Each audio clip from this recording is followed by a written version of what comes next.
Hi,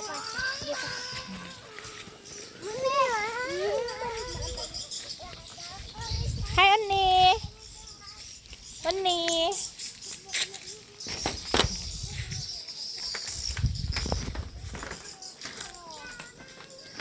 Ayan po, hinihintay po namin magbunga itong aming mangga. Ayan po, ang dami niya na pong bulaklak. Ayan. Ayan po, ang dami niya ng bulaklak.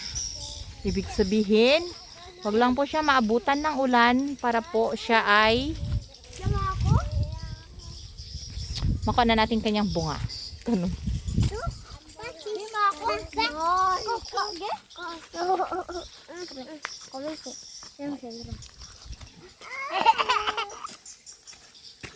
Luma luma duwende.